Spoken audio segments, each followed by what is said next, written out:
आदाब नाजरीन, आप सभी का इस्तकबाल है मुल्क की बात में। मैं हूं आपके साथ दिशा सागर। खबरें शुरू करने से पहले एक नजर सुर्खियों पर। सीजफायर तोड़ने पर हमास ने नेतन्याहू को लताड़ा, कहा फिर से जंग शुरू करना चाहता है इजराइल। जामिया मिलिया इस्लामिया का आज 105वां यौम तासीस। अंग्रेजों के जबरदस्त दबाव के बाद रखी गई थी जामिया की नींव।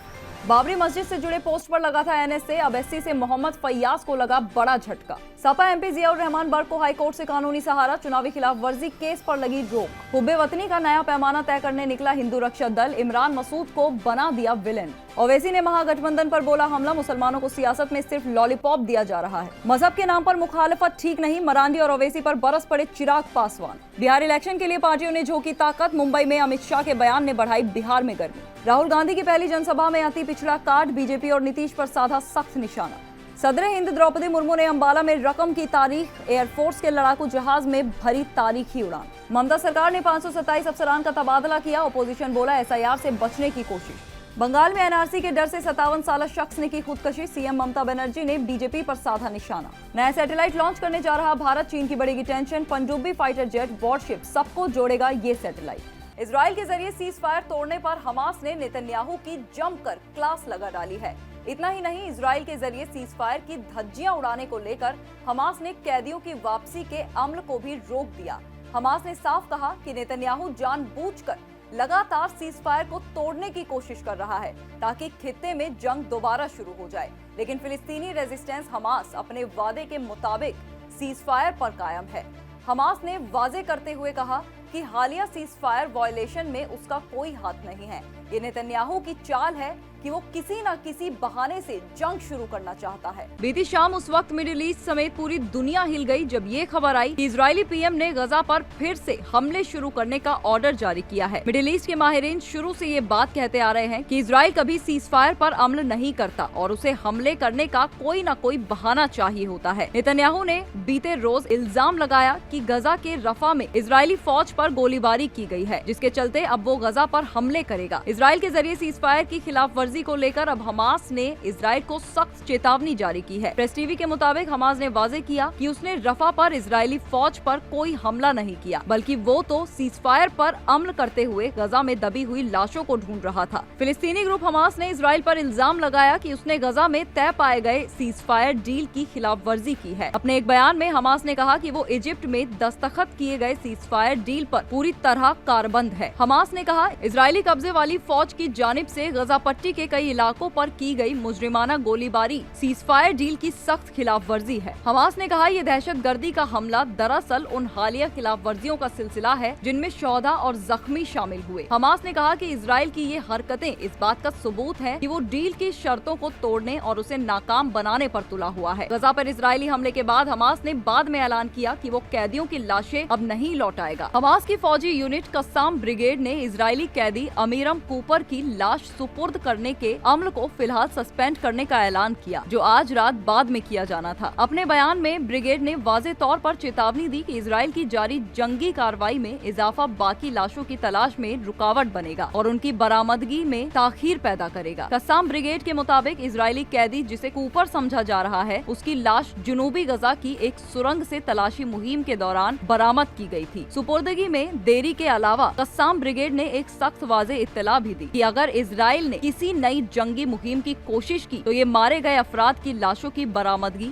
और खुदाई के अमल में रुकावट बनेगी। हमास ने मजीद चेताया कि अगर यही हाल रहा तो सीज फायर डील ज्यादा देर तक कायम नहीं रह पाएगी और पूरे खित्ते में जंग दोबारा भड़क उठने की उम्मीद बढ़ जाएगी। हमास ने सीज फायर के गारंटर्स देशों से दरख्वास्त की कि वो इजराइल पर दबाव डालें, वरना अगर जंग दोबारा लौटी तो इस बार सूरत हाल पहले से कहीं ज्यादा बदतर हो जाएगी। जामिया मिलिया इस्लामिया का आज 105वां फाउंडेशन डे है। इस यूनिवर्सिटी की तामीर उस वक्त हुई थी जब ब्रिटिश हुकूमत तालीम पर अपना दबाव दिन ब दिन बढ़ा रही थी। ब्रिटिश हुकूमत की सख्त मुखालफत और रुकावटों के बावजूद उस दौर के हुर्रियत पसंद लीडरों और आलिमों ने इस यूनिवर्सिटी की नींव रखी थी। जामिया मिलिया इस्लामिया कोई आम यूनिवर्सिटी नहीं, बल्कि एक तहरीक, एक जद्दोजहद और एक विरासत का अलामत है। इस यूनिवर्सिटी से कई मशहूर और नामवर हस्तियों ने तालीम हासिल की है। आज जब जामिया का यौम तासीस मनाया जा रहा है तो बहुत कम लोग जानते हैं कि इस यूनिवर्सिटी की शुरुआत किसी आलीशान इमारत से नहीं बल्कि एक छोटे से कमरे से हुई थी और वजह बनी मुल्क की आजादी की तहरीक।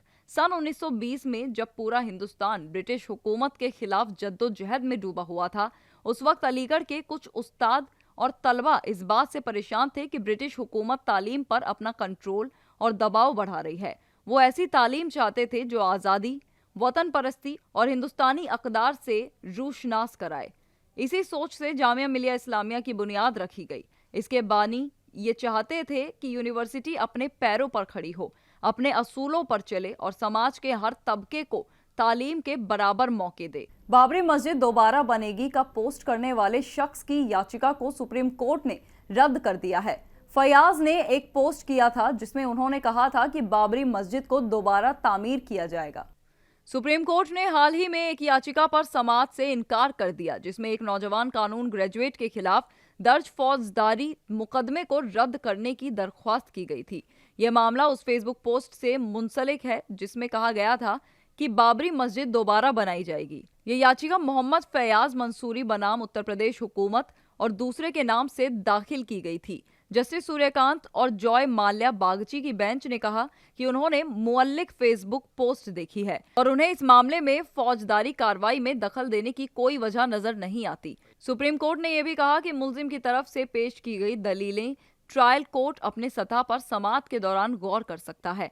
इसके बाद याचिकाकर्ता ने अपनी याचिका वापस ले ली। ये मामला इलाहाबाद हाई कोर्ट के एक हुक्म के खिलाफ दाखिल किया गया था, जिसमें अदालत ने 2020 में दर्ज एफआईआर के सिलसिले में मुल्जिम को भेजे गए समन को रद्द करने की दरख्वास्त को खारिज कर दिया था। इलाहाबाद हाई कोर्ट ने सपा के एमपी जियाउर रहमान बर्क को इंतखाबी कोड ऑफ कंडक्ट की खिलाफ वर्जी के मामले में बड़ी राहत दी है।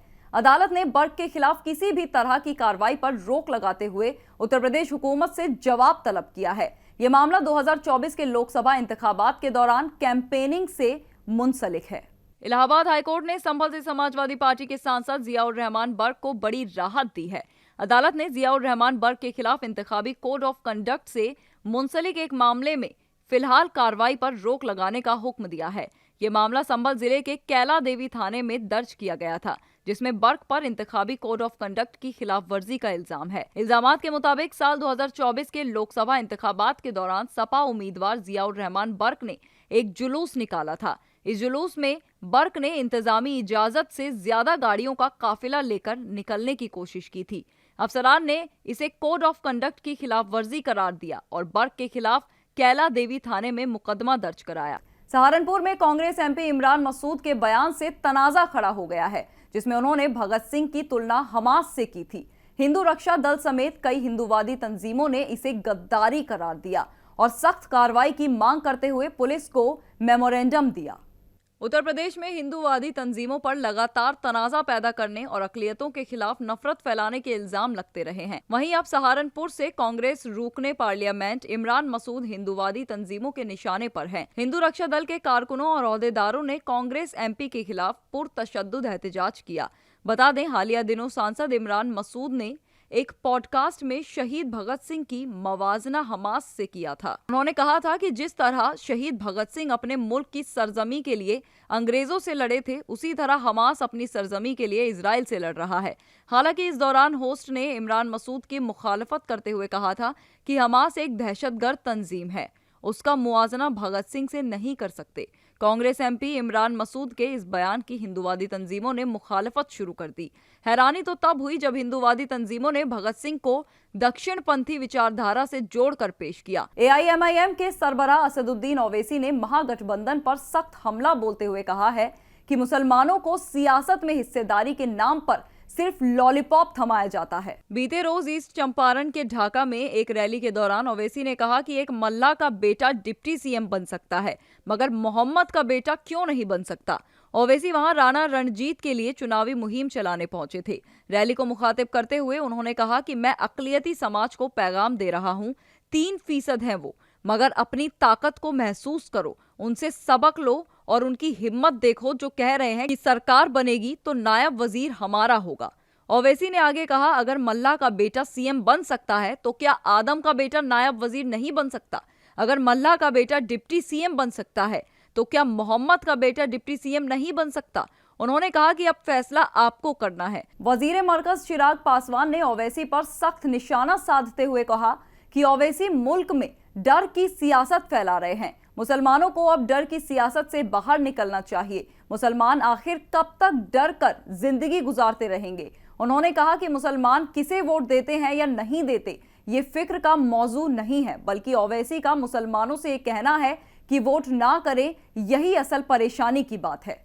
चिराग पासवान ने ओवैसी के उस बयान पर सख्त रद्द-ए-अमल दिया जिसमें एआईएमआईएम के सरबराह असदुद्दीन ओवैसी ने मुसलमानों से कहा था कि वो बीजेपी को वोट ना दें।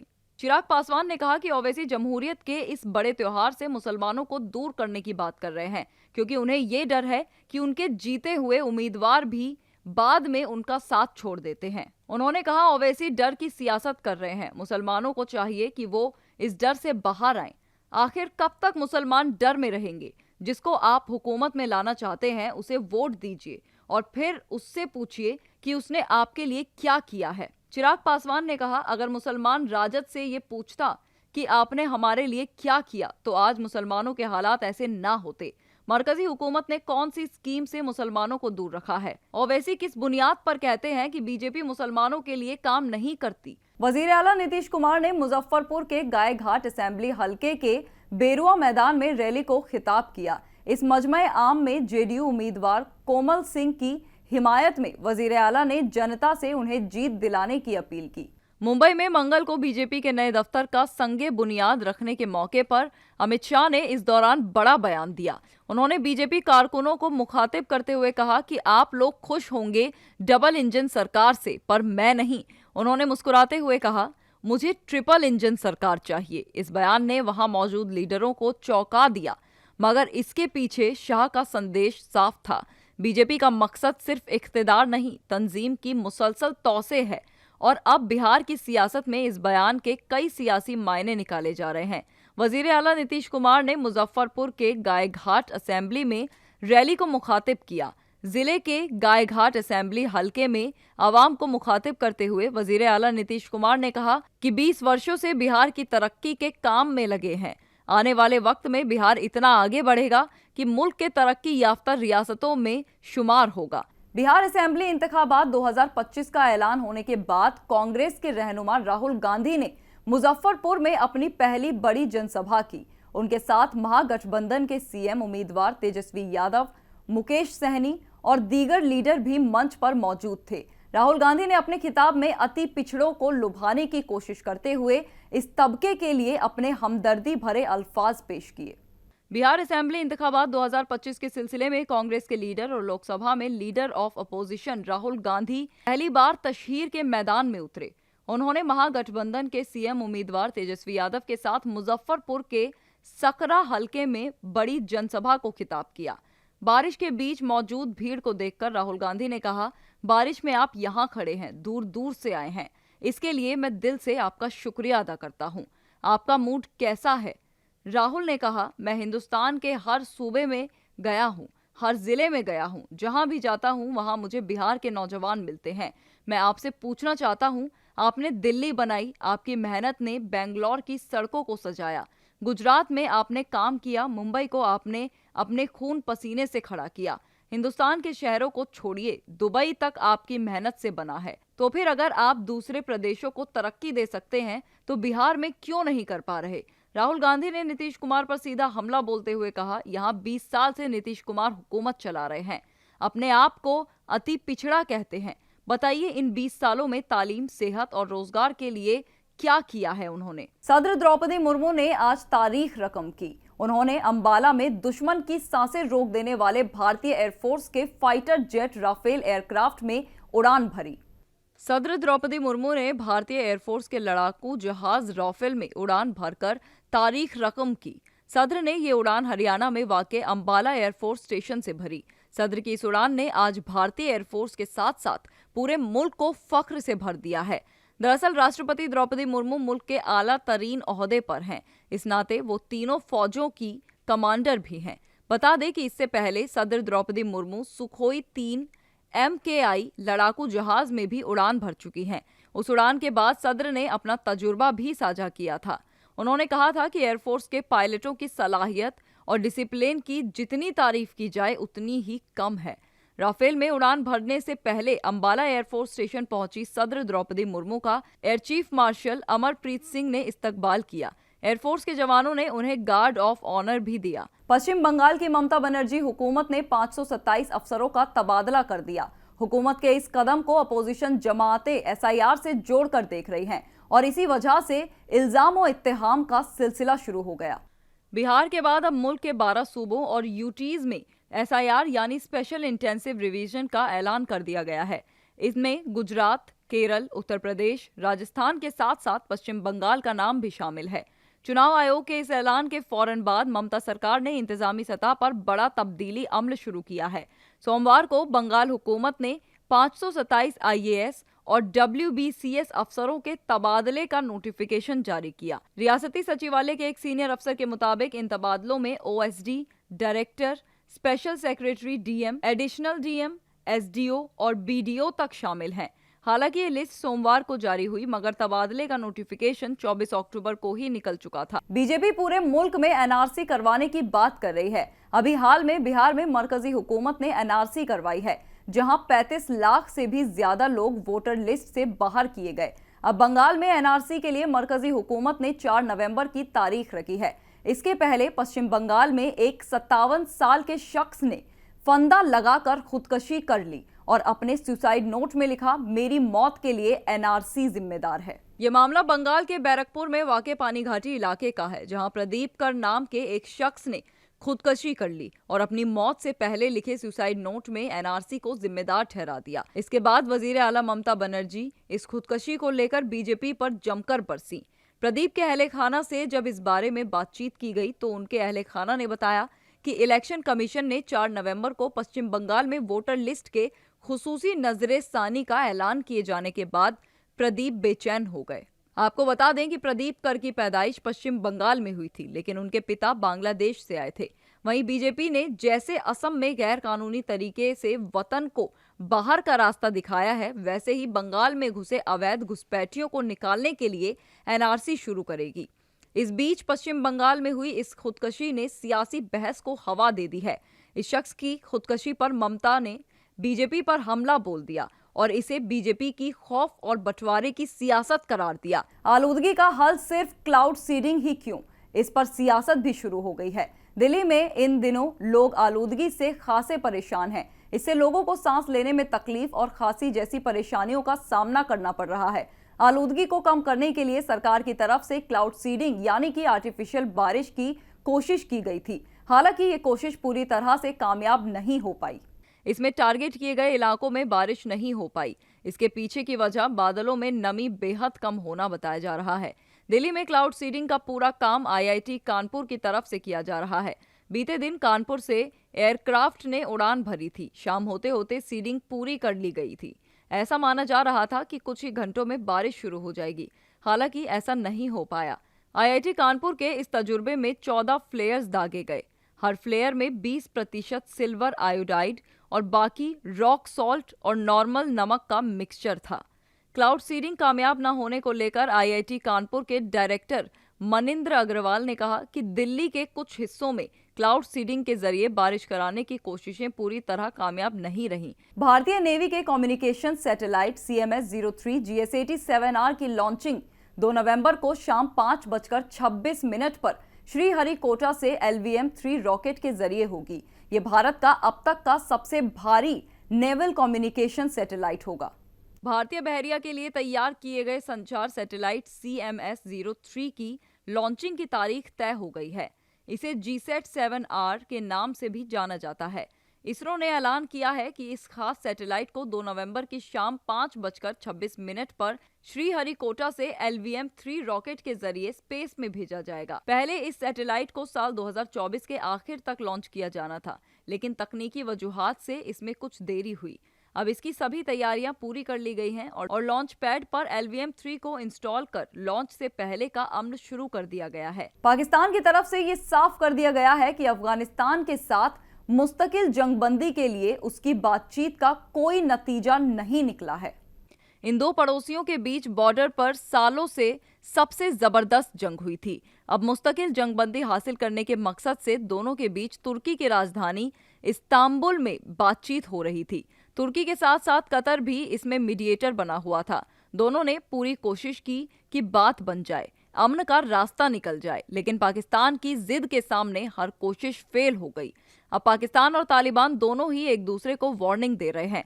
पाकिस्तान और अफगानिस्तान के बीच हुई झड़प में 70 से ज्यादा लोग मारे गए थे और सैकड़ों जख्मी हुए थे। ये जंगी झड़पें 9 अक्टूबर को काबुल में धमाकों के बाद भड़की, जिसके लिए तालिबान हुक्काम ने पाकिस्तान को जिम्मेदार ठहराया था। नाजरीन, मुल्क की बात में आज के लिए बस इतना ही। मुझे दीजिए इजाजत। आदाब।